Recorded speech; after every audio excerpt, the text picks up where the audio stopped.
Bonjour YouTube, bienvenue sur cet échauffement entre l'Espagne et la France, évidemment. On va vivre de très belles émotions ce soir, en tout cas on l'espère. Pour l'histoire, on a largement le temps de discuter de ce match. Aucune des compos n'est prête parce que rien n'est à l'avance, et ça c'est pas ma faute. Donc ça va.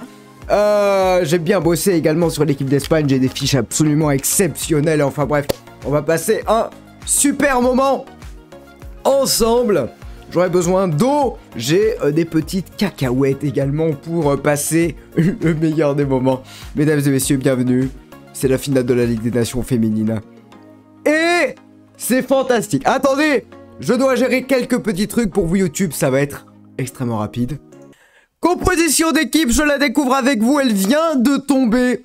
Pauline Perromagnin, De Almeida, Lacra, Rembok, Karchaoui, Henri, Gayoro, Diani, Katoto, Le Sommer, Bacha. J'ai envie de vous dire, l'équipe qui avait fait un match formidable contre l'Allemagne, je crois même qu'il y a zéro changement. Hein. Je crois que c'est exactement la même équipe. Donc pour l'instant ça va. Je vais voir si je vois l'équipe de la sélection espagnole. Apparemment non. Ce qui pose problème, à moins que... Ah oui, parfait. Ah que oui, on a l'info, mesdames et messieurs. Niveau espagnol, nous aurons Catacol, Codina, Paredes, Olga, Battle, Alexandri, my bad, Hermoso, Aitana, Mariona, Paraluelo, une équipe qui fait peur de fou furieux. Mais je vais faire la composition, on revient juste après pour parler des enjeux de ce match absolument historique. Et nous revoici pour l'échauffement, il reste 15 minutes, j'ai réussi à mettre toutes les compositions, on est prêt comme jaja, j'ai envie de vous dire. Alors, c'est effectivement, je devrais vous mettre un tout petit peu de musique, mais comment vous dire, non. Alors, déjà, c'est une finale, il y aura de la musique pour les prochaines fois, je vous le promets. Mais en attendant, c'est une finale pour l'histoire, déjà. Parce que ça serait la première fois que la France gagne un tournoi majeur. Ça serait juste dingue. Et puis face à une Espagne hein, qui est juste au-dessus techniquement, on va en parler. Mais déjà juste être en finale, c'est quelque chose. C'est quelque chose de grand. J'ai tellement de délai au secours. Attendez, je vais essayer de refresh. Mais je pense que c'est à cause de la diffusion YouTube. Maintenant, ça devrait aller mieux. Mais en tout cas... C'est beaucoup, on va dire, de grands moments qui nous attendent et surtout qui nous ont attendus durant ce France-Allemagne qui restera un match et en tout cas une première mi-temps en référence. Donc pour l'histoire, évidemment, si on gagne ce soir, on est en pole position pour les Jeux Olympiques, on va en reparler. Un niveau retrouvé de cette équipe de France, c'est vrai que quand on la regarde... Eh bien, on ne peut qu'être séduit par cette équipe parce que déjà...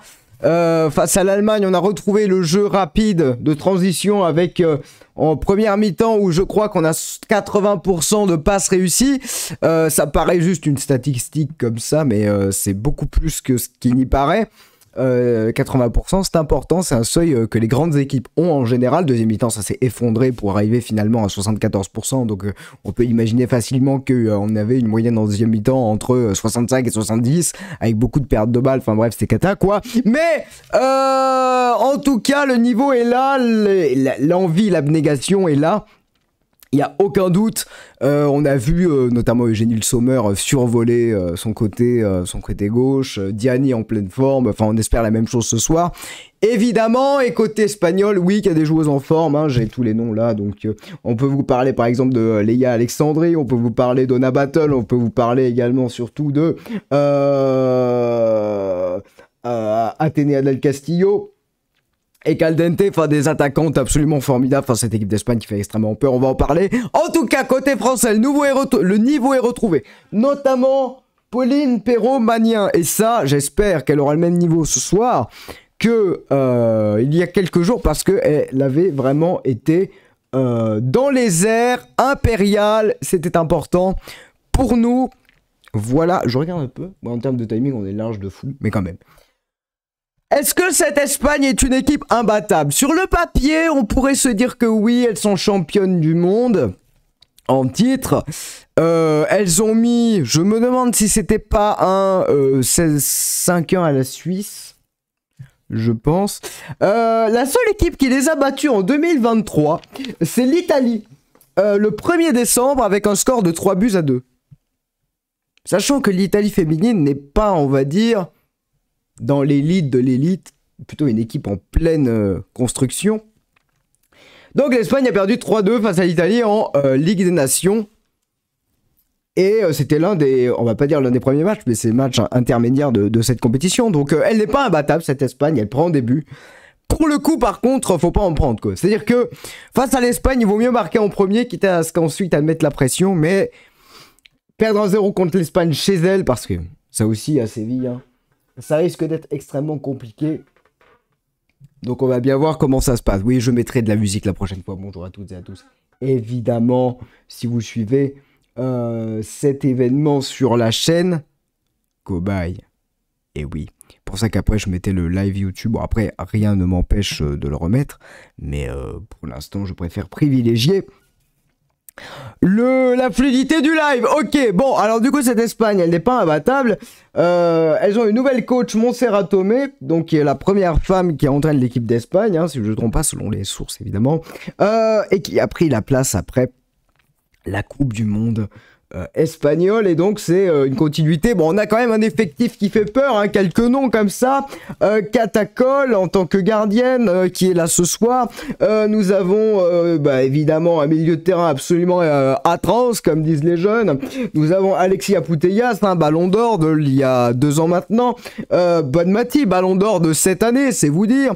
Nous avons beaucoup de joueuses de Barcelone et du Real de Madrid, hein. On en compte 1, 2, 3, 4, 5 et j'en passe. Non, évidemment on en compte 6, et côté Barcelone 1, 2, 3, 4, 5, 6, 7, on en compte 8 sur un effectif. C'est un tiers de l'équipe qui est barcelonaise. C'est autant vous dire quelque chose de fort, parce que le FC Barcelone est connu pour être l'équipe la plus forte d'Europe, et on le verra en Champions League en mars. MDR, la transition formidable, parce que nous allons suivre, enfin je vais essayer en tout cas, de vous faire vivre les phases finales de cette Champions League, comme l'an dernier, quand je commençais à streamer, il y a 1 an et quelques, enfin il y a moins d'1 an, mais quasiment. En tout cas, nous allons voir si le Paris Saint-Germain face à Haken, ça devrait bien se passer, ou l'Olympique Lyonnais face à l'Ajax, ça risque de moins bien se passer, eh bien va pouvoir faire la différence. En tout cas, on va le savoir très vite. Il reste une dizaine de minutes pour que tout soit prêt. Mon prono, je sais pas. Le prono, vous savez, c'est le moment où c'est la raison qui parle plutôt que le cœur. En fait, j'ai envie que la France gagne. Il n'y a pas de mystère, j'ai envie de vous dire. Mais le chiffre qu'il y a devant l'Espagne, là, quand je regarde ça, c'est un 1. Je suis désolé de vous dire ça. La dernière fois que j'ai dit ça, c'était France-Portugal en 2016. Effrayant. Mais la France gagnera dans la douleur. Je ne vois pas une victoire nette et sans bavure, hein, on va pas se mentir. Mais genre 2-1 pour la France, un truc comme ça. Et j'espère pas de prolongation, car j'ai faim. Voilà pour cette analyse absolument formidable, extraordinaire, légendaire, j'en passe et des meilleurs. Mesdames et messieurs, nous allons tranquillement aller vers le match qui va se dérouler dans quelques instants, quand la publicité aura fini, quand tout sera prêt, dans quelques minutes. Ah oui, il faut que je vérifie si tout marche. Ça, c'est un problème, ça. Parce que vous allez me voir galérer, c'est ça. Comment j'avais fait la dernière fois? Enfin bref, ça ne vous regarde pas. Mesdames et messieurs, à tout de suite pour le match. La finale. OMG, la finale. C'est juste un truc de fou, c'est déjà énorme.